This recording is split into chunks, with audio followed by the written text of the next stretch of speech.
परिवहन मंत्री प्रताप सरनाईक यांनी आज सोलापूर मध्यवर्ती बसस्थानकाला अचानक भेट दिली आहे। सोलापूर एसटी बसस्थानकाची अवस्था पाहून सरनाईक चांगलेच संतापलेत।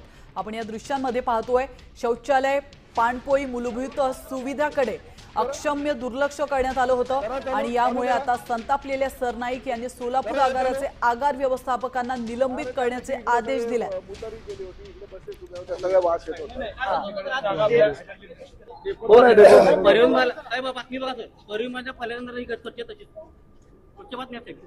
कुठे गेले? माझं निवेदन दिलं सर, मी कंटिन्यू निवेदन आहे, माझं फॉलोअप आहे तरी घेतलं साहेब। अधिकाऱ्याला फोन केला साहेब, अधिकारी म्हणते टेंडर माझं ऐकत नाही। किती महिने झाले तुम्हाला इकडे?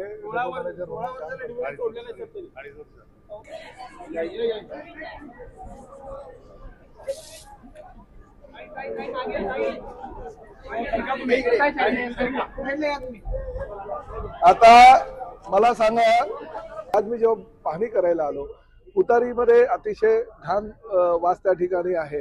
पिण्याच्या पाण्याच्या ठिकाणी त्यांनी स्वच्छता केलेली आहे, परंतु एकच नळ चालू आहे, 5 नळ त्या ठिकाणी बंद आहेत।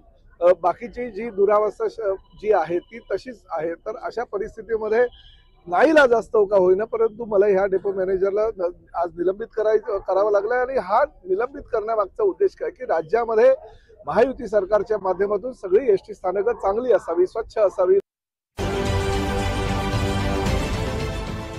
देश विदेशातील प्रत्येक घडामोडींचे लाईव्ह अपडेट मिळवण्यासाठी आता साम टीव्हीच्या सर्व सोशल मीडिया प्लॅटफॉर्मला लाईक, फॉलो आणि सबस्क्राईब करा।